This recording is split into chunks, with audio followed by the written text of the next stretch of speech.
श्री कृष्ण गोविंद हरे मुरारी, हे नाथ नारायण वासुदेवा।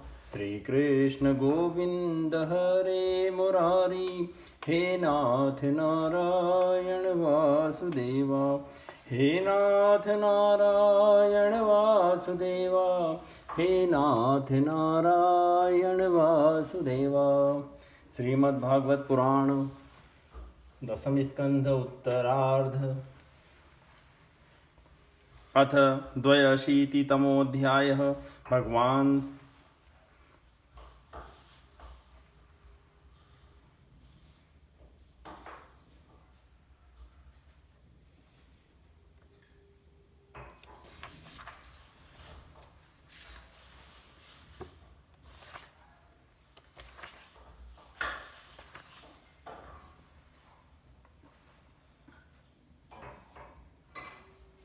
अथ 83तमोऽध्यायः। भगवान की पटरानियों के साथ द्रौपदी की बातचीत। श्री शुक उवाच तथानुगृह्य भगवान गोपीनां स गुरुर्गतिः युधिष्ठिरमता पृच्छत सर्वांश्च सुहृदो वयम्। श्री सुखदेव जी कहते हैं, परीक्षित, भगवान श्री कृष्ण ही गोपियों को शिक्षा देने वाले हैं और वही उस शिक्षा के द्वारा प्राप्त होने वाली वस्तु है। इसके पहले जैसा कि वर्णन किया गया है, भगवान श्री कृष्ण ने उन पर महान अनुग्रह किया। अब उन्होंने धर्मराज युधिष्ठिर तथा अन्य संबंधियों से कुशल मंगल पूछा। त एवं लोकनाथेन परिपृष्ठा सुसत्कृता प्रत्युचरहष्ट मनसस्तद्भादेच्छा हतान् हसः कुतो शिवं तच्चरणाम्बुजासवम् महन् मनस्तो मुखनिःसृतं क्वचित् पिबन्ति ये कर्णपुटेरलं प्रभो देहं भृतां देहकृतस्मृतिच्छिदं हित्वात्मधामवधूतात्मकृतत्रवस्थ मानन्दसम्प्लवमखण्डं कुष्ठबोधं कालोपसृष्ट निगमावनात्तयोग मायाकृतिं परमहंसगतिं नता स्मः। भगवान श्री कृष्ण के चरण कमलों का दर्शन करने से ही उनके सारे अशुभ नष्ट हो चुके थे। अब जब भगवान श्री कृष्ण ने उनका सत्कार किया, कुशल मंगल पूछा, तब वे अत्यंत आनंदित होकर उनसे कहने लगे, भगवान, बड़े बड़े महापुरुष मनी मन आपके चरणारविंद का मकरंद रसपान करते रहते हैं। कभी कभी उनके मुख कमल से लीला कथा के रूप में वह रस छलक पड़ता है। प्रभो, वह इतना अद्भुत दिव्य रस है कि कोई भी प्राणी उसको पी ले तो वह जन्म मृत्यु के चक्कर में डालने वाली विस्मृति अथवा विद्या को नष्ट कर देता है। उसी रस को जो लोग अपने कानों के दोनों में भर भर कर जी भर पीते हैं, उनके अमंगल की आशंका ही क्या है। भगवान, आप एक रस ज्ञान स्वरूप और अखंड आनंद के समुद्र हैं। बुद्धि वृत्तियों के कारण होने वाली जागृत, स्वप्न और सुसुप्ति, ये तीनों अवस्थाएं आपके स्वयं प्रकाश स्वरूप तक पहुंच ही नहीं पाती, दूर से ही नष्ट हो जाती है। आप परमहंसों की एकमात्र गति हैं। समय के फेर से वेदों का ह्रास होते देखकर उनकी रक्षा के लिए आपने अपनी अचिंत योग माया के द्वारा मनुष्य का सा शरीर ग्रहण किया है। हम आपके चरणों में बार बार प्रणाम करते हैं।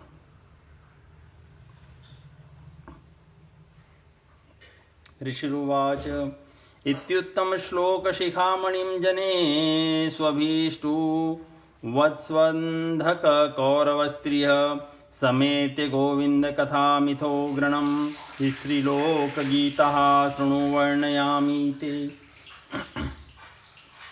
श्री सुखदेव जी कहते हैं, परीक्षित, जिस समय दूसरे लोग इस प्रकार भगवान श्री कृष्ण की स्तुति कर रहे थे, उसी समय यादव और कौरव कुल की स्त्रियां एकत्र होकर आपस में भगवान की त्रिभुवन विख्यात लीलाओं का वर्णन कर रही थी। अब मैं तुम्हें उन्हीं की बातें सुनाता हूँ।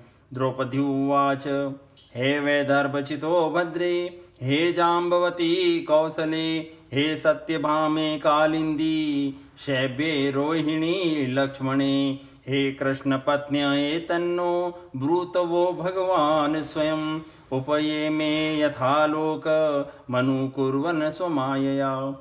द्रौपदी ने कहा, हे रुक्मणी, भद्रे, हे जामवती, सत्ये, हे सत्यभामे, कालिंदी, शैव्य, लक्ष्मणे, रोहिणी और अन्यान्य श्री कृष्ण पत्नियों, तुम लोग हमें यह तो बताओ कि स्वयं भगवान श्री कृष्ण ने अपनी माया से तुम लोगों का अनुकरण करते हुए तुम लोगों का किस प्रकार पाणी ग्रहण किया। रुक्मिणी उवाच चैध्यायमार्पयितुमुद्यत कार्मकेषु राजस्वजेयट् भटशेखरिताङ्घ्रिणेणुः निन्ये मृगेन्द्रैव भागमजावियोऽथात् त्रच्छीनिकेत चरणोस्तु ममार्चनाय। रुक्मिणी जी ने कहा, द्रौपदी जी, जरासंध आदि सभी राजा चाहते थे कि मेरा विवाह शिशुपाल के साथ हो। इसके लिए सभी शस्त्रास्त्र से सुसज्जित होकर युद्ध के लिए तैयार थे, परंतु भगवान मुझे वैसे ही हरलाए जैसे सिंह बकरी और भेड़ों के झुंड में से अपना भाग छीन ले जाए। क्यों न हो, जगत में जितने भी अजय वीर हैं उनके मुकुटों पर इन्हीं की तो चरण धूलि शोभायमान होती है। द्रौपदी जी, मेरी तो यही अभिलाषा है कि भगवान के वे ही समस्त संपत्ति और सौंदर्यों के आश्रय चरण कमल जन्म जन्म मुझे आराधना करने के लिए प्राप्त होते रहें, मैं उन्हीं की सेवा में लगी रहूं।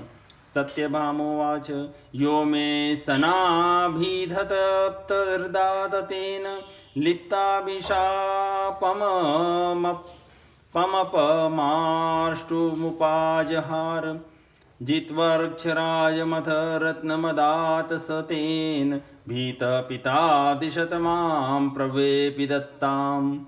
सत्यभामा ने कहा, द्रौपदी जी, मेरे पिताजी अपने भाई प्रसेन की मृत्यु से बहुत दुखी हो रहे थे, अतः उन्होंने उनके वध का कलंक भगवान पर ही लगाया। उस कलंक को दूर करने के लिए भगवान ने ऋक्षराज जामवान पर विजय प्राप्त की और वह रत्न लाकर मेरे पिता को दे दिया। अब तो मेरे पिताजी मिथ्या कलंक लगाने के कारण डर गए, अतः यद्यपि वे दूसरे को मेरा वाग्दान कर चुके थे, फिर भी उन्होंने मुझे स्यमंतक मणि के साथ भगवान के चरणों में ही समर्पित कर दिया। जाम्बवत्युवाच प्राज्ञाय देह क्रदमुं निजनाथ देवं सीतापतिं त्रिवहान्य यमुनाभ्ययुध्यत ज्ञात्वा परीक्षित उपाहरदर्हणं मां पादोपग्रह्य मणिना ममुष्य दासी। जाम्बवती जी ने कहा, द्रौपदी जी, मेरे पिता ऋक्षराज जामवान को इस बात का पता न था कि यही मेरे स्वामी भगवान सीतापति हैं, इसलिए वे इनसे 27 दिन तक लड़ते रहे। परंतु जब परीक्षा पूरी हुई और उन्होंने जान लिया कि ये भगवान राम ही हैं, तब इनके चरण कमल पकड़कर स्यमंतक मणि के साथ उपहार के रूप में मुझे समर्पित कर दिया। मैं यही चाहती हूँ कि जन्म जन्म तक इन्हीं की दासी बनी रहूं। कालिंदी तपश्चरन्ति माज्ञाय स्वपादस्पर्शनाशया सख्योपेत्यागृहीत पाणिं योऽहं तद्ग्रहमार्जनी। कालिंदी ने कहा, द्रौपदी जी, जब भगवान को यह मालूम हुआ कि मैं उनके चरणों का स्पर्श करने की आशा अभिलाषा से तपस्या कर रही हूँ, तब वे अपने सखा अर्जुन के साथ यमुना तट पर आए और मुझे स्वीकार कर लिया। मैं उनका घर बुहारने वाली उनकी दासी हूँ। मित्रविंदोवाच यो मां स्वयंवर उपेत्य विजित्य भूपान् निन्नेष्वयूथ गमीवात्मबलिं द्विपारिः भ्रान्तश्च मे कुरुत स्वपुरं श्रियोकस्तस्यास्तु मेनु भवमंग्रय वने जनत्वम्। मित्रविंदा ने कहा, द्रौपदी जी, मेरा स्वयंवर हो रहा था, वहां आकर भगवान ने सब राजाओं को जीत लिया और जैसे सिंह झुंड के झुंड कुत्तों में से अपना भाग ले जाए, वैसे ही मुझे अपनी शोभामयी द्वारकापुरी में ले आए। मेरे भाइयों ने भी मुझे भगवान से छुड़ाकर मेरा अपकार करना चाहा, परंतु उन्होंने उन्हें भी नीचा दिखा दिया। मैं चाहती हूँ मुझे जन्म जन्म तक उनके पांव पखारने का सौभाग्य प्राप्त होता रहे। सत्योवाच सप्तो क्षणोति बलवीर्य सुतीक्ष्ण श्रृंगान पित्रा कृतान क्षितिपवीर्य परीक्षणाय तान वीर दुर्मद हनस्तरसा निगृह्य क्रीडन बबंधः यथा शिशवो जतोकान यैथ्यं वीर शुक्लां मादासीभिश्चतुरङ्गिणीं पथि निर्जित्य राजन्यान् निन्ये तदास्यमस्तु मे। सत्या ने कहा, द्रौपदी जी, मेरे पिताजी ने मेरे स्वयंवर में आए हुए राजाओं के बल पौरुष की परीक्षा के लिए बड़े बलवान और पराक्रमी तीखे सींग वाले 7 बैल रख छोड़े थे। उन बैलों ने बड़े बड़े वीरों का घमंड चूर चूर कर दिया था। उन्हें भगवान ने खेल ही खेल में झपट कर पकड़ लिया, नाथ लिया और बांध दिया। ठीक वैसे ही जैसे छोटे छोटे बच्चे बकरी के बच्चों को पकड़ लेते हैं, इस प्रकार भगवान बल पौरुष के द्वारा मुझे प्राप्त कर चतुरंगिनी सेना और दासियों के साथ द्वारका ले आए। मार्ग में जिन क्षत्रियों ने विघ्न डाला उन्हें भी जीत लिया। यही मेरी अभिलाषा है कि मुझे इनकी सेवा का अवसर सदा सर्वदा प्राप्त होता रहे। भद्रोवाच पिता मे मातुलेयाय स्वयमाहूय दत्तवान् कृष्णे कृष्णाय तत्तित्ता मक्षौहिण्या सखी जने अस्य मे पाद संस्पर्शो भवे जन्मनि जन्मनि कर्म भी भ्राम्यमाणाया येन त्रच्छेय आत्मनः। भद्रा ने कहा, द्रौपदी जी, भगवान मेरे मामा के पुत्र हैं। मेरा चित्त इन्हीं के चरणों में अनुरक्त हो गया था। जब मेरे पिताजी को यह बात मालूम हुई तब उन्होंने स्वयं ही भगवान को बुलाकर अक्षौहिणी सेना और बहुत सी दासियों के साथ मुझे इन्हीं के चरणों में समर्पित कर दिया। मैं अपना परम कल्याण इसी में समझती हूँ कि कर्म के अनुसार मुझे जहाँ जहाँ जन्म लेना पड़े सर्वत्र इन्हीं के चरण कमलों का संस्पर्श प्राप्त होता रहे। लक्ष्मणोवाच ममामि राजच्युत जन्म कर्म श्रुत्वा मुहुः नारद गीतमासः चित्तं मुकन्दे किल पद्महस्तया व्रत सुसंस्मृश्य विहाय लोकपान।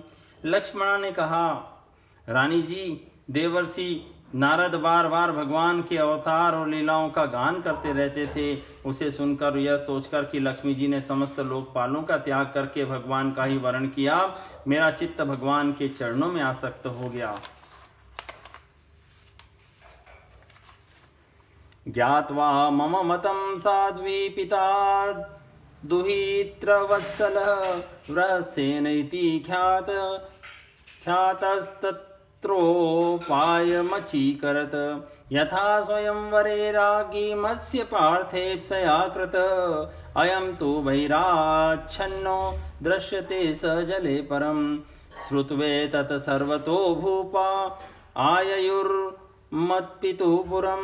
सर्वास्त्र शस्त्र तत्वज्ञा सोपाध्याया सहस्रशः पित्रा संपूजिता सर्वे यथा वीर्यं यथा व्यय आददु सशरं चापं वेदधुं पर्षदि मध्यः आदाय व्यसृजन केचित् सज्जं कर्तुमनीश्वरः आकोटिजां समुत्कृष्य पेतुरेके मुनाहतः संयम कृत्वा परे वीरा मागधाम्बष्टचेदीपः भीमो दुर्योधन कर्णो नाविन्दस्तदव्यस्थितम् मत्स्याभासं जले वीक्ष्य ज्ञात्वा तदवस्थितिं पार्थो यत्तो सृजद बाणं नाछिनत स्पृशेमः परम् राजन्येषु निवृत्तेषु भग्नमानेषु मानिषु भगवान् धनुरादाय सज्जं कृत्वाथ लीलया तस्मिन् सन्धाय विशिखं मत्स्यं वीक्ष्य सकृज्जले छित्त्वे पुषा पातयत्तं सूर्ये चाभिचिति स्थिते। साध्वी, मेरे पिता वृषसेन मुझ पर बहुत प्रेम रखते थे। जब उन्हें मेरा अभिप्राय मालूम हुआ तब उन्होंने मेरी इच्छा की पूर्ति के लिए उपाय किया। महारानी, जिस प्रकार पांडववीर अर्जुन की प्राप्ति के लिए आपके पिता ने स्वयंवर में मत्स्य वेद का आयोजन किया था, उसी प्रकार मेरे पिता ने भी किया। आपके स्वयंवर की अपेक्षा हमारे यहाँ यह विशेषता थी कि मत्स्य बाहर से ढका हुआ था, केवल जल में ही उसकी परछाई दीख पड़ती थी। जब यह समाचार राजाओं को मिला तब सब ओर से समस्त अस्त्र शस्त्रों के तत्वज्ञ राजाओं अपने अपने गुरुओं के साथ मेरे पिताजी की राजधानी में आने लगे। मेरे पिताजी ने आए हुए सभी राजाओं का बल पौरुष और अवस्था के अनुसार भलीभांति स्वागत सत्कार किया। उन लोगों ने मुझे प्राप्त करने की इच्छा से स्वयंवर सभा में रखे हुए धनुष और बाण उठाए। उसमें से कितने ही राजा तो धनुष पर तांत भी न चढ़ा सके।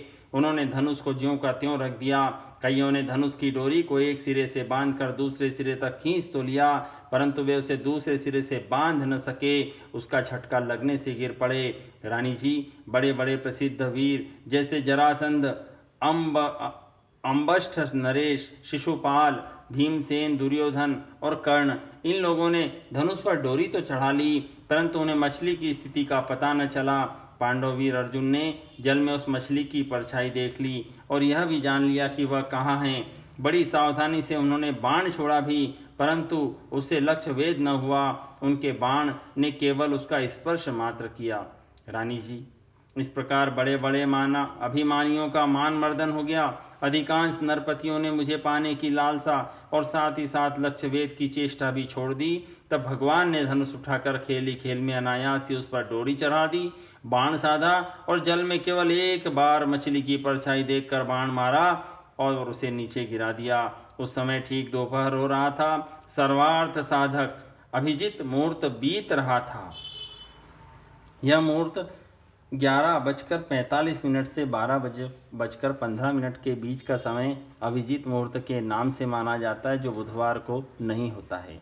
दिवि दंदु भयो ने दुर्जय शब्दयुता भुवि, देवाश्च कुसुमासारान् मुमूर्चु हर्ष विह्वला, तदरंगमा विषमहं कलनूपुराभ्यां पदभ्यां प्रगृह्य कनको ज्वल्लरत्नमालां, नूत्ने निवीय परिधाय च कौशिकाग्रये, सव्रीडाढहासवदना कवरीधृतस्त्रक, उन्नीय वक्त्र मुरुकुन्तलकुण्डलत्विड, गण्डस्थलं शिशिर हासकटाक्षमोक्षे, राज्ञो निरीक्ष्य परितः शनकैर्मुरारेर्रंसे निरुक्त हृदया निददे स्वमालां, तावन् मृदङ्गपटः शङ्खभैर्यान् कादय, निने दुर्नटनर्तक्यो नन्रतुर्गायका जगु, एवं व्रते भगवती महेशे नृपयूथपः, न से हिरेज्ञा याज्ञसेनी स्पर्धन्तो हृदयातुरः, मातावदरथमारोप्य हयरत्नचतुष्टयं, शारङ्गमुद्यम्य सन्नद्धस्त स्थवाजो चतुर्भुजः, दारुकश्चोदयामास काञ्चनोपस्करं रथं, मिषतां भूभुजां राज्ञी मृगाणां मृगराडिव, तेन्वसजन्त राजन्या निषदधूपथि केचन, संयता उद्धृते श्वासा ग्राम सिंहा यथा हरिम। देवी जी, उस समय पृथ्वी में जय जयकार होने लगा, आकाश में दुंदुभियां बजने लगी, बड़े बड़े देवता आनंद विभल होकर पुष्पों की वर्षा करने लगे। उसी समय मैंने रंगशाला में प्रवेश किया। मेरे पांव के पायजेब रुंझुन रुंझुन बोल रहे थे। मैंने नए नए उत्तम रेशमी वस्त्र धारण कर रखे थे। मेरी चोटी में मालाएं गुथी हुई थी और मुंह पर लज्जा मिश्रित मुस्कुराहट थी। मैं अपने हाथों में रत्नों का हार लिए हुए थी, जो बीच बीच में लगे हुए सोने के कारण और भी दमक रहा था। रानी जी, उस समय मेरा मुखमंडल घनी घुंघराली अलकों से सुशोभित हो रहा था तथा कपोलों पर कुंडलों की आभा पड़ने से वह और भी दमक उठा था। मैंने एक बार अपना मुख उठाकर चंद्रमा की किरणों के समान सुशीतल हास्य रेखा और तिरछी चितवन से चारों ओर बैठे राजाओं की ओर देखा और धीरे से अपनी वरमाला भगवान के गले में डाल दी। यह तो कह ही चुकी हूँ कि मेरा हृदय पहले से ही भगवान के प्रति अनुरक्त था। जो ही मैंने वरमाला पहनाई तो ही मृदंग, पखावज, शंख, ढोल, नगारे आदि बजने लगे। नट और नर्तकियां नाचने लगे, गवैये गाने लगे। द्रौपदी जी, इस प्रकार जब मैंने अपने प्रियतम स्वामी भगवान को वरमाला पहना दी, उनका वरण कर लिया, तब कामातुर राजाओं को बड़ा डाव हुआ। वे बहुत ही चिढ़ गए। चतुर्भुज भगवान ने अपने श्रेष्ठ 4 घोड़ों वाले रथ पर मुझे चढ़ा लिया और हाथ में शारंग धनुष लेकर तथा कवच पहनकर युद्ध करने के लिए वे रथ पर खड़े हो गए। पर रानी जी, दारुक ने सोने के साथ सामान से लदे हुए रथ को सब राजाओं के सामने ही द्वारका के लिए हाँक दिया, जैसे कोई सिंह हरिणों के बीच से अपना भाग ले जाए। उनमें से कुछ राजाओं ने धनुष लेकर युद्ध के लिए सज धज कर इस उद्देश्य से रास्ते में पीछा किया कि हम भगवान को रोक लें, परंतु रानी जी उनकी चेष्टा ठीक वैसी थी जैसे कुत्ते सिंह को रोकना चाहें। तेषारंगच्युत बाणाघे कृतबाहुंग घ्रिकंधरा निपेतु प्रदने केचि देके संस्तज्य दुद्रवु ततः पुरीं यदुपतिरत्यलंकृतां रविच्छद्ध्वजपट चित्रतोरणां कुशस्थलीं दिवि भुवि चाभिसंस्तुतां समाविशत्तरणीरिव स्वकेतनं पिता मे पूजयामास सुहृत्सम्बन्धि बान्धवान् महार्हवासोऽलङ्कारे शय्यासनपरिच्छदे दासीभिः सर्वसम्पद्भिर्भटेर्भरतवाजिभिः आयुधानि महार्हाणि ददौ पूर्णस्य भक्तितः आत्मा रामस्य तस्येमा वयं वै गृहदासिका सर्वसंगनिवृत्त्याद्धा तपसा च बभूविम। शारंग धनुष के छूटे हुए तीरों से किसी की बांह कट गई तो किसी के पैर कटे और किसी की गर्दनी उतर गई। बहुत से लोग तो उस रणभूमि में सदा के लिए सो गए और बहुत से युद्ध भूमि छोड़कर भाग खड़े हुए। तदनंतर यदुवंश शिरोमणि भगवान ने सूर्य की भांति अपने निवास स्थान स्वर्ग और पृथ्वी में सर्वत्र प्रशंसित द्वारका नगरी में प्रवेश किया। उस दिन वह विशेष रूप से सजाई गई थी। इतनी झंडियां, पताकाएं और तोरण लगाए गए थे कि उनके कारण सूर्य का प्रकाश धरती तक नहीं आ पाता था। मेरी अभिलाषा पूर्ण हो जाने से पिताजी को बहुत प्रसन्नता हुई। उन्होंने अपने हितैषी, सुहृदों, सगे संबंधियों और भाई बंधुओं को बहुमूल्य वस्त्र, आभूषण, शैया, आसन और विविध प्रकार की सामग्रियां देकर सम्मानित किया। भगवान परिपूर्ण हैं, तथापि मेरे पिताजी ने प्रेमवश उन्हें बहुत सी दासियां, सब प्रकार की संपत्तियां, सैनिक, हाथी, रथ, घोड़े और बहुत से बहुमूल्य अस्त्र शस्त्र समर्पित किए। रानी जी, हमने पूर्व जन्म में सबकी आसक्ति छोड़कर कोई बहुत बड़ी तपस्या की होगी, तब तो इस जन्म में आत्माराम भगवान की गृहदासियां हुई हैं। महिष्यौचुः भौमं निहत्य सगणं युधितेन रुद्धा ज्ञात्वाथ न क्षिति जये जितराजकन्यः निर्मोच्य संसृति विमोक्षमनु स्मरन्ति पादाम्बुजं परिणिनाय याप्तकामः न वयं साध्वी साम्राज्यं स्वाराज्यं भौम्यमप्युत वैराज्यं पारमेष्ठ्यं च आनन्त्यं वा हरिपदं कामयामे तस्य श्रीमत्पादरजश्रिय कुञ्च कुङ्कुमं गन्धाढ्यं मूर्ध्नावोढुगदाभृत व्रजस्त्रियो यद्वाञ्छन्ति पुलिध्यंस्तृणविरुध गावश्चारयतो गोपः पादस्पर्शं महात्मनः।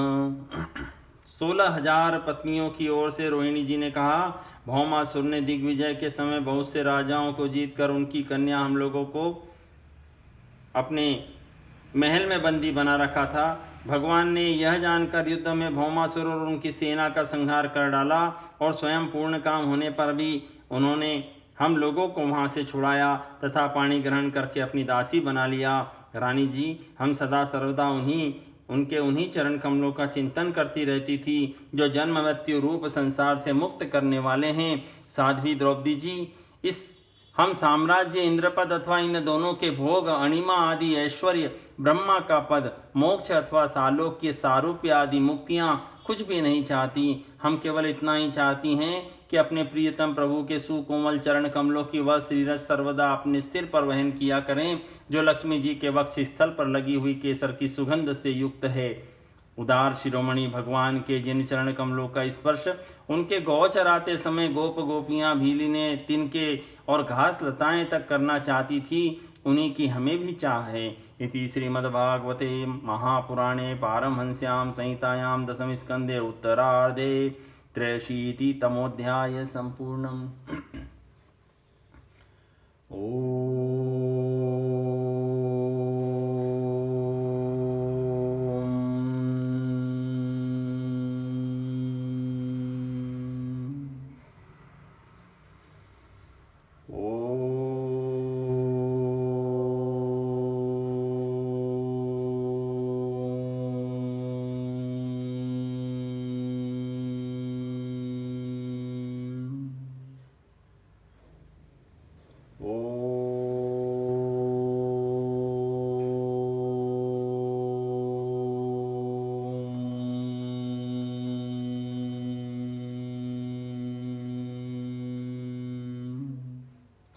श्री कृष्ण गोविंद हरे मुरारी, हे नाथ नारायण वासुदेवा।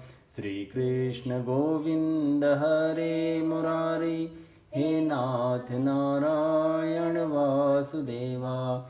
हे नाथ नारायण वासुदेवा, हे नाथ नारायण वासुदेवा।